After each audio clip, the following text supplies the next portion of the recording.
Hello viewers, welcome to Silent Conversations with Ms. Nkatha. I am your host, Ms. Nkatha Mwenda, a nutritionist by profession, founder, Sober Living Youth Summit, chairperson, Graceful Youth Recovery Center, and a Academic Life Award honoree.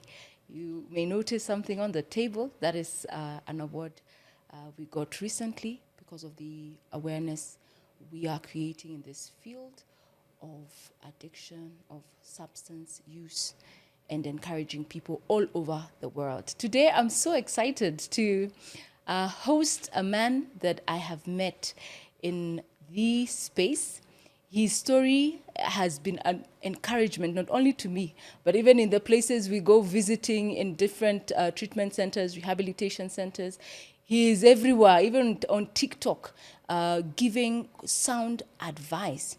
And it is none other than a good friend and an expert in the field, Chrispus Kimaru, an addictions recovery warrior. He is an addictions counselor, and he is a rehab manager.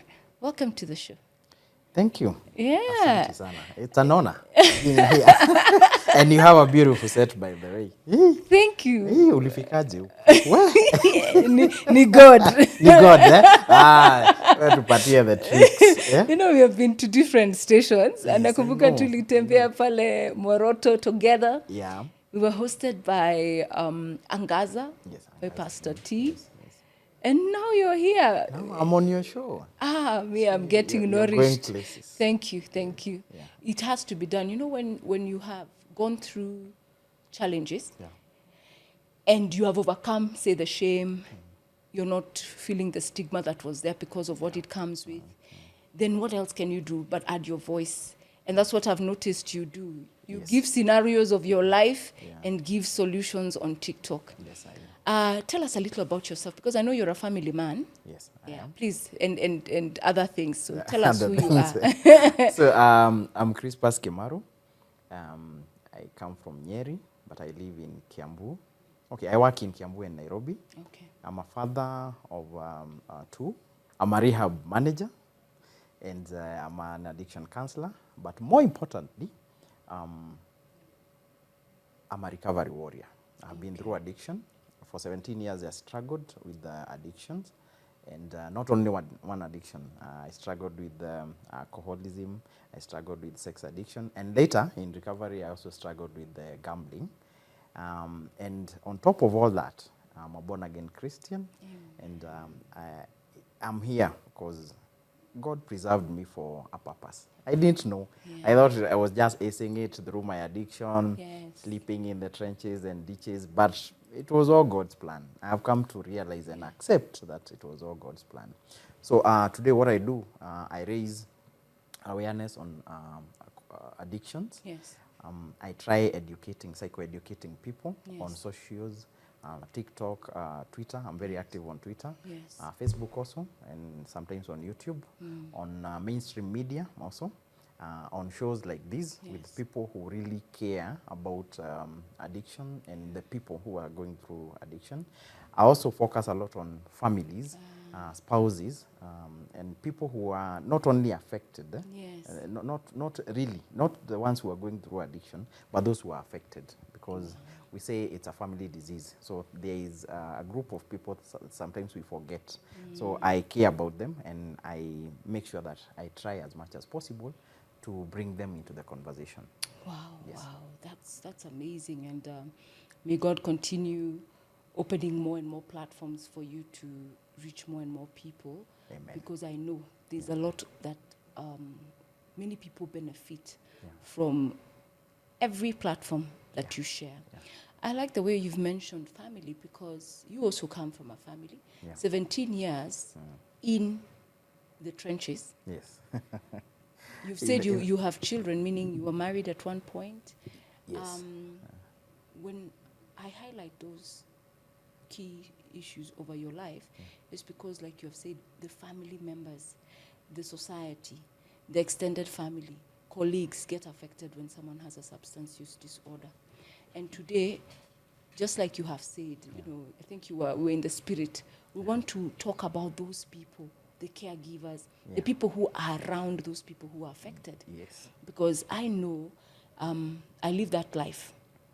It's my 7th year in recovery, and I remember the phone calls. I remember frantic phone calls when I have gone MIA for some time, or I'll have an accident, and obviously the people who will be the first to be informed is the immediate family. And so you are lost in addiction. You're thinking it is you who is struggling, but everyone in the family is going through that. So today, I would want us to address the mother, the father, the brothers and the sisters, the aunties and the uncles. What advice would you give them, just as a starter, before we get into the real things that they face? So how does substance use disorders affect the caregivers, the family, their spouses, people around them? You see, for the longest time, the conversation has always been about that person in addiction. And it has always been, to me, it has sounded unfair. On Sunday was Mother's Day, and I made a video addressing mothers. Not only my mom, Yes, but mothers who have kids in addiction. Mothers who have struggled with kids in addiction. Because I saw my mother struggle, and I saw her go to every prayer center in the country, and even to Uganda. Is it Nakamongo? There is a prayer center in Uganda. She went to Subukia, Karen, so many of them. And she would come home, and I remember one time she found me drunk, and I remember, I knew she had gone to a prayer center. And I remember, I told her, mahadhe ni kama maombi bado haijafanya, maombi bado haijawaka, bado tumelewa. Unajua, we were 4 brothers, mahadhe maombi haijafanya, bado haijafanya mahadhe, lakini umebakisha kitu, hata kama ni 50. You can imagine. And I wasn't saying it to hurt her.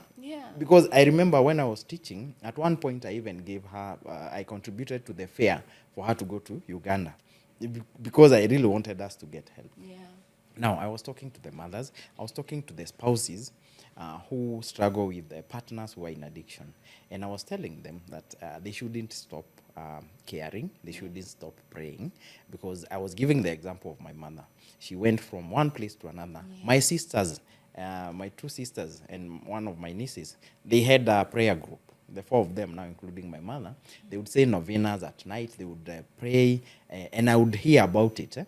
But for me, I wasn't connected to the whole prayer thing, because I would feel like maybe I'm a goner, I'm gone. But they never gave up on me. So I was telling the caregivers, and this is what I'm telling the caregivers, please don't give up, keep praying. But don't let these, the whole addiction thing of your maybe sibling or your spouse to affect your mental wellness or your mental health. Because if it affects your mental wellness, then you'll not be able to give optimal care to the one that you are caring about. For instance, if you're a mother and you have 5 kids and one of them is in addiction, and you just focus on this one, then what about the other 4? You might end up forgetting about the other 4, and they might end up growing up talking about loneliness, and they were not taken care of, and they might sink into the same addiction. So I always tell caregivers, and I remember when I was in school, I was told you can only help up to a certain point. You can never share if your bottle, if you have an empty bottle. You have to keep replenishing your bottle with mental wellness, so that you can take care. Wow. That is what I would tell. Which maybe is very the caregivers. Important. And I like the way you highlight the issue on siblings. I've read extensively that some siblings will be sympathetic, but there are those who will be resentful of you because you denied them of their childhood or denied them of their attention that would otherwise have gone to you. So they don't want to be empathetic because everyone is focusing on this person who is having that substance use disorder. It becomes about, say, man A or woman X. So the siblings grow up resentful of you. There's no connection because you stressed us you stress the parents, because any parent would go out of their way, like your mom did, to ensure that you're well. When does it become enabling? Because there is enabling, and then there is support. And it's a thin line. It's a thin line. It's a thin line between enabling and supporting. But I always say, if you realize that the support you're giving, because enabling is also a form of support, only that now it's not helping. If the support you're giving the first time, the second time, the third time is not helping this person in addiction, then that is enabling. I'll give you an example. I'm your son. I'm in a bar, and the first time I've drank a lot and I don't have the money. So I call you at 2 a.m. Mom, nimeshikwa na nitapigwa. And because you are a mother, you send the 2,000. Okay, that's the first time. That is support. Then 2 weeks later, I call you at 3 a.m. Mom, nimeshikwa 1,500 na wanasema watanichapa. Now, if you send that money, ask yourself before you send the money. Last time, what happened after I sent the money? Did that help you in any way? You are still drinking even after being in such a situation. Sending that money will not help you. True. I would rather, even if it's coming, lifting you or from wherever you are, taking you to rehab. That is what we now call support. But if I send the 1,500, I don't even know where it's going. I was a con when I was drinking. Yeah, tell us one or two stories. I used to be a professional con. When I lost my job at Safaricom and I lost my job at TSC, the only way to get money from people would be to con them. I remember I would go to the bar in the morning, and when kama sijatoa lock, I used to tear up a lot. So I would be given a cup of keg so that I start drinking. I didn't even they have knew a phone. you They there. knew, yeah, you went they to knew the me. local Yes, pub. Yes. They knew me, and they knew if I got a phone, I would make a plan to get money. So I would get somebody to pretend they are the police, and 2 officers, and now we would call maybe a brother or a sister and say, now I'm in the cell. And it used to work a lot. Until one time, my father, we called a brother, one of my brothers, my eldest brothers. I love him. He's a good guy. And you know what he told the officer? Officer ameongea, wewe ni wewe unaitwa Peter? Wewe ni brother huyu Kimaru hapa? I'm the brother. Amefanya nini? Tumemshika hapa tunampeleka ndani. Sasa huyo mweke ndani na umweke kabisa, umweke akae huko ndani. My father also did the same thing. Umemshika, umshike na umweke ndani 2 weeks, nitakulipa. Unipigie after 2 weeks, nitakulipa. So they were done with the enabling. Okay? Yes. I had conned my mother, I had conned my sisters so much that I would even tell them I'm in a chemist, and I would even tell them, don't even, hata usinitumie, tumia huyu wa chemist. And then the money is sent, and I tell the chemist guy, sasa leta yangu. He gets his cut. Yeah. Oh my. I used to con, I had conned even a priest, I had conned a chief, I had conned even the OCS in Karatina. Naenda mpaka kwa station namwambia, unajua sasa mimi niliwahi shikwa hapa na nikapoteza ID, sasa hiyo ID mimi ni mwalimu na nataka nisaidie 200. You know, a story that seems to make sense. How did you con the priest in the church? The priest knew my dad. So I went and I told him, you know, I used to look shaggy, and I told him I had been mugged. And because anajua mimi ni mtoto wa mzee wa kanisa, akaona this guy must be telling the truth.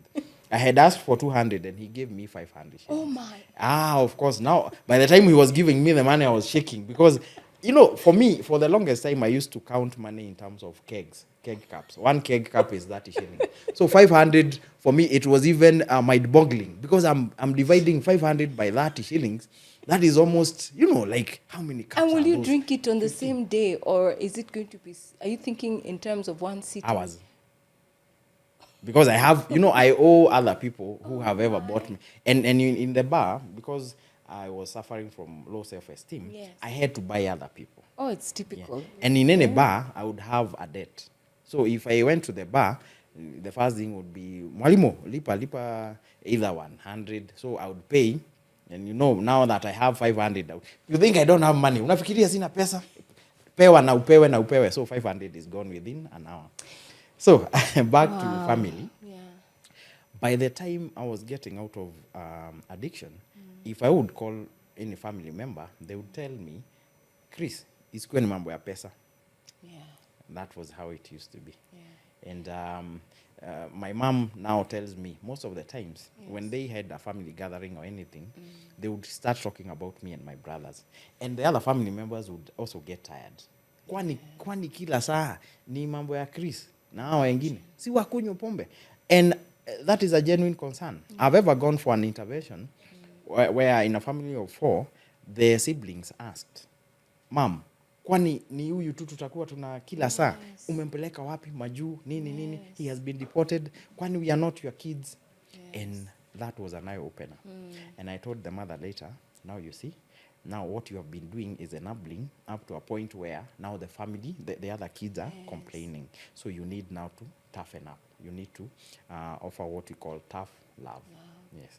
And that is, I always say, that is what got us out of addiction, my brothers and I, because my father and my mother got to a point where they said, you know what, we have helped you, we have tried even paying for rehab, we have tried doing so much, now we have cut. Let them know they are on their own. Yeah. All the tricks or all the things that they were using to manipulate them into supporting them, they cut off. Yes.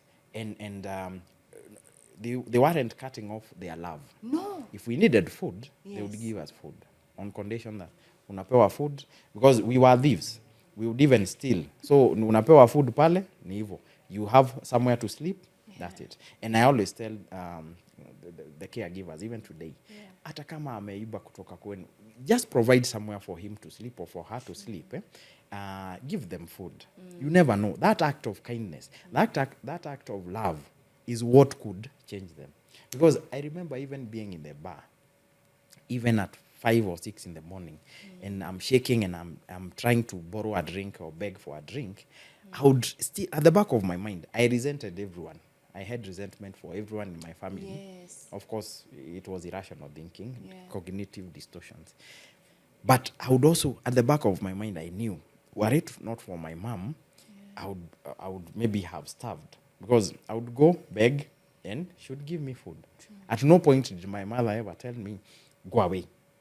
Yeah. Even when I needed maybe to go for the TSC interview, I still went to my father. Shaggy, drunk, and I told him, please give me this chance. The chances that my parents gave me and my brothers and sisters were so many. And those are the things now that motivated me or inspired me to bounce back or bounce to fight back for this life of yours. I thought, I'm hurting these people. I'm hurting myself, but I'm also hurting these people. These people, even my nieces and my nephews, they loved me, but of course they had to keep a distance. Yeah. I like what you've highlighted, because then it brings the question to how then should our family and loved ones behave? You know, what do they need to know? Because many of them shun them. They tell them, there are many people who have been kicked out of their homes, lived in the street. What advice would you give to parents who have that struggle now? It's been 10 years, it's been 5 years. They don't know what has happened to their daughter or their son. And remember, for them, they're also burdened because of the society, how they're perceived in the society. You've heard of men and women of God or people in prominence, even in this current government or all over globally. They hide the addictions of their children. You just hear them in the blogs or you hear them in the grapevine, but just a walk in their shoes is like what you've described your mother and your father went through and your loved ones. So what advice do you give to the families? Yes, do not enable them. When you notice a pattern, try and stage an intervention. But how about living with them? You talked of love, compassion. What would you tell them?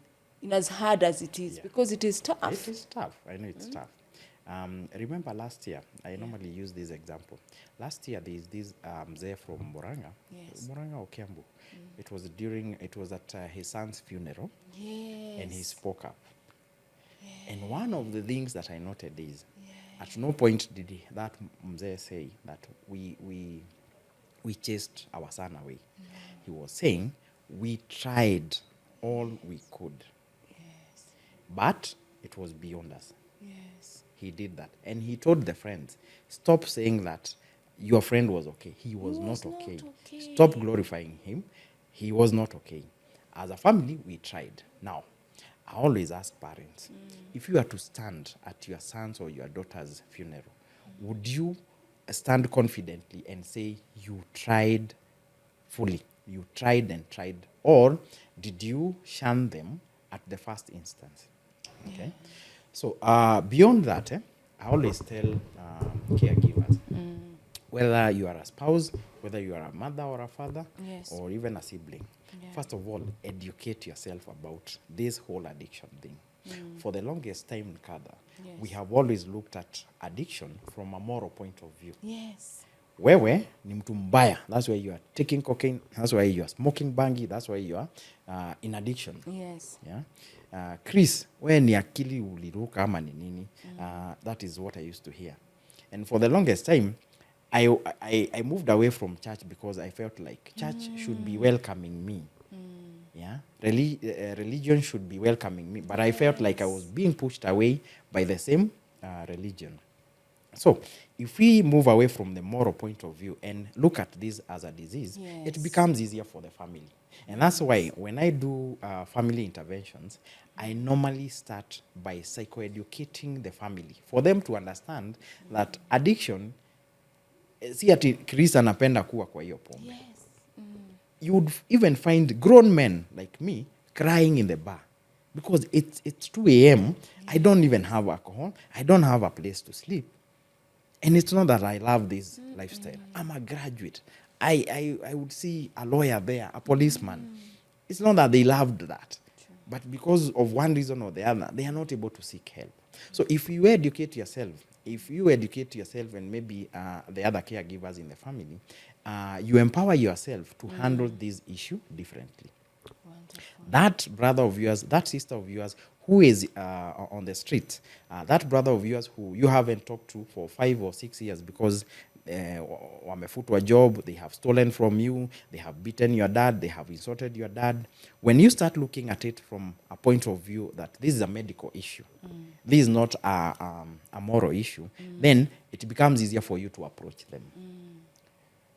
You understand that this is a mental health problem, and they are not fully in control of their mental faculties. True. It becomes easier because mi nilikuwa najiuliza, I'm in the bar at 4 a.m. I don't have money. Am I okay? I would ask myself, am I really okay? Niko hapa na mtu wa mkokoteni, niko hapa na mtu wa boda, niko hapa na chokora, hata, you know, sorry to use that word, but it's a word that is used. The street people, hata ni yeye naomba kama tunaweza gawanya yake, waniongezee kidogo.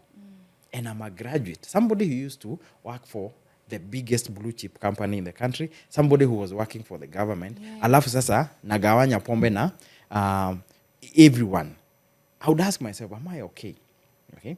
But later, now I understand that my father and my mother, my sisters, my brothers were not fully aware of what I was going through. They didn't know that maybe alcohol started as fun for me.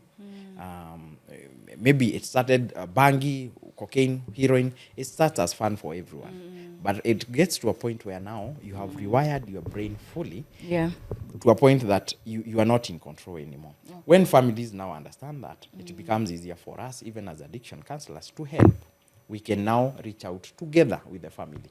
But if you just send me as the addiction counselor to go and look for your brother or your sister or to talk, it will not work. We all have to buy into the intervention. All hands have to be on deck. Yes, all hands on deck. And then don't shy away from telling them the truth. Tell them, keep telling them. Hata ukiwapatia hiyo chakula or somewhere to sleep, tell them you have a problem and you need help. Now that you have educated yourself, you have to keep telling them. Even if it's your spouse in the house, mwambie, mimi bado naona uko na shida ya pombe, na please, if you need help, I'm here. Or if you don't feel like you're comfortable talking to me, please talk to someone. Yeah, you need help. Yeah. Your That's the brother message. ati cause anakasirikanga, anatoa mabati, ati hutamwambia, mwambie na mwambie ukweli. You need help.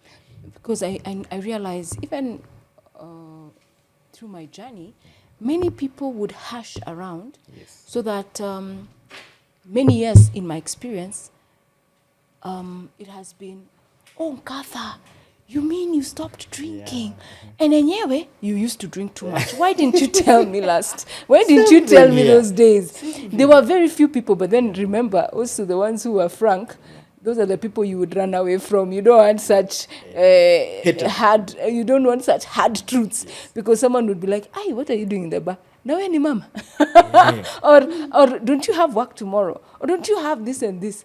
So in as much as they would be critical, and it is something that has been bothering you, you didn't want the hard facts. But let's not stop letting them know. Chrispus, it's like you have lived like 10 lives. Not even Mara, you're talking about blue chip companies, teaching. Then you're talking about being in the mutaros and the dens. Let's start with, despite all that we are hearing, you're a rehab manager now. Yes. What is that about? Did you just become a rehab manager? Did you go through a process? Do you have some training? ulijisafisha aje? What happened? From the ditches to a rehab manager, yeah. What happened? Just tell us a little in summary. If you want to tell us which rehab, what it entails. Did you go through some training? Yeah. You see, maybe for you for our viewers, maybe to understand where this is coming from, since my addiction started in 1999, 2000, I struggled for 17 years. I lost a lot. I had a good job. I lost it. I had another good job. I lost it. The mother of my child walked out, and I broke and I burnt bridges. I became a con, I became a thief. Yeah, I would steal. Like if I was in a place like this, I would be arranging how to steal maybe your phone or something that would make me money to drink. And through all these, I really wanted to get help. I once told you how I used to get born again every other place. I would find a crusade, I would get born again. And I always say I've gotten born again over 50 times because I was looking for maybe help. And that one time I stayed for 7 months as a born again Christian initially. That was 2004. It was the most beautiful, the calmest period in the 17 years of my life. Now, fast forward, after losing the jobs and all that, I started my recovery journey in 2017, and that started.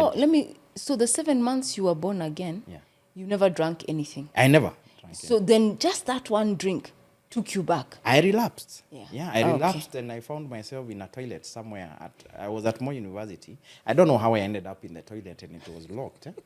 But I always think there was a show and I was trying to get into the show, and you get tidbits of some memories.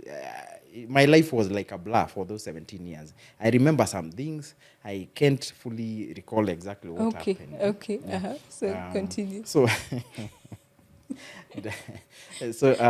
I cut you short this because many people will have the will to stop. Then they stop for a month or even a week. Or even 6 months. I remember for me one time I had stopped for a year. Then I said, but I'm okay. I'm okay. But that sip of alcohol that first took me back to the same no control. It's like you want to finish all the drinks in the club, but you're already inebriated. You can't do anything. So that's just highlighting that it is a disease. It is something that needs the attention, the medical attention, and interventions that are available. You're already unwell. You are sick. Yes. You see, for me, after maybe a month or two of sobriety, maybe 2-3 weeks, I would buy a small phone and maybe I would buy some clothes. Yes. But after relapsing, they would be the first things to sell. The phone would go first, then maybe the jacket, the trouser. If I have a nice pair of shoes, I would sell them. Okay. So from 2017, when my recovery journey started, I started going for Alcoholic Anonymous. I didn't exactly know what my purpose was. I was doing some online writing. I was doing some business, selling things on digital marketing and all that. And I didn't know that I would end up in the addiction recovery space.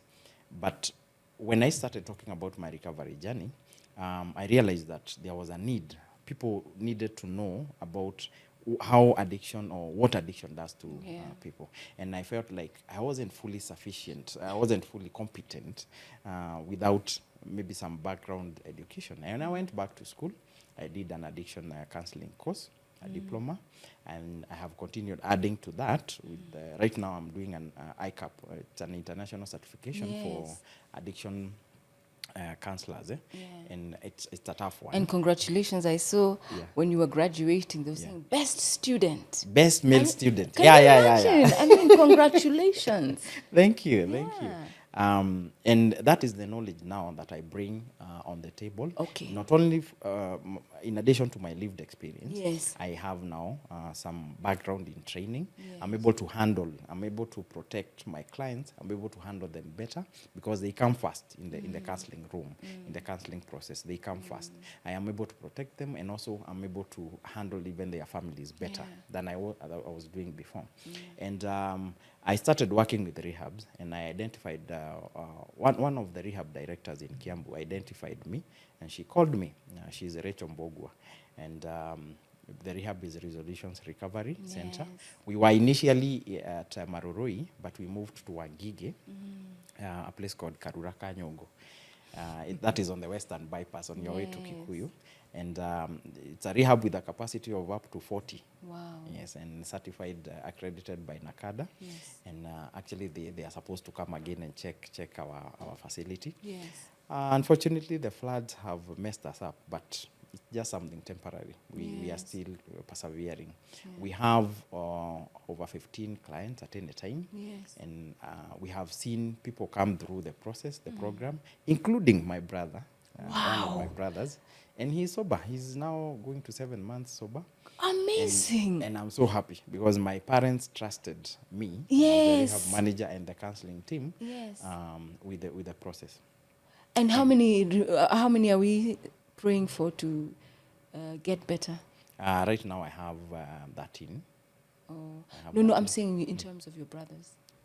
All of them are now... No, he's the only one who was... Yes, he was the only one remaining. Oh my. And now the 4 brothers, we are fine. Amazing. And we thank God. We thank God. Yeah. We thank everyone for the prayers because my mother would keep praying. She joined even some support groups. Yes. And sometimes we used to contribute to those groups. I would ask her, Mother, it's easy person is ani tunatoa. Tunaenda maombi. And those prayers have worked. Yeah. So that is how I ended up in rehab management. Yes. And it's a tough job, but it's so fulfilling. Yes. I remember Christmas last year, 2023, I spent the time with these guys. Yes. And it was the best Christmas for me. Tulichinja, there was no alcohol, and these guys started believing, you know what, you can have fun without the alcohol. I do a lot of family interventions besides the rehab management. Yes. And I also train counselors. I'm a part-time trainer at SAPTA. Yes. And it's a fulfilling job. Wow. Seeing especially people in recovery coming back and starting to learn more about how the brain works, how addiction works, and all that. Yeah. We already see a series. You need to come back soon and we cover another topic because there are so many topics. There's so much to cover. Yeah. And even as we conclude, I'm reminded of the very first time we met physically. Yeah. And it was at your auntie's place. Yes. And I never knew it was your auntie's place. My sister's place. It was your sister's place. I remember being invited by somebody. Was it you who invited me? I invited you. Because we'd been in our WhatsApp group for a long time. I had read about you. Yeah. And so many things. I had seen you on different platforms. Yeah. And I remember when we finally met, what was truly humbling was hearing your sister, who was hosting us, in that gathering where you also all had been in a WhatsApp group, speaking from different parts of the country, and they all showed up for this physical meet. Yes. And you would think that these people were related. but indeed related online. Yeah. And what was unifying was recovery of being free from alcohol and drugs. And it's just a reminder to our viewers, to anyone who's watching here today. It doesn't matter the challenge that you're going through. As our guest has told us, Chrispus, let us not give up. And the attitude of the family and the caregivers also plays a huge role. I will not discount also the spiritual aspect, because when you remember the acts of kindness and love, in a way, you want to fight for your life. That's why here we focus on hope, we focus on encouragement, because it could be that word today that will transform someone's life who's listening. And we really do appreciate when you watch and when you share and when you subscribe to this channel, because it's all about voices that matter, transformation, healing. We lived that experience. It was not easy on us, neither was it on our families and our loved ones. But look at us today. We are able to speak about it. We made amends. You know, because a lot of people suffered along the way. Oh my, if I can start with my story, my. We had to make amends, and we thank God that there were people who we have reconnected with, who would ideally not even want to be associated. And that's why the emphasis is on family. What can family members do? In as much as they are affected, how can they also help those in recovery? And we've had it from Chrispus today. So as we wind up, I'd like you to just look into the camera and talk to someone who's listening to you. Let them know where they can find you. Give them a parting shot.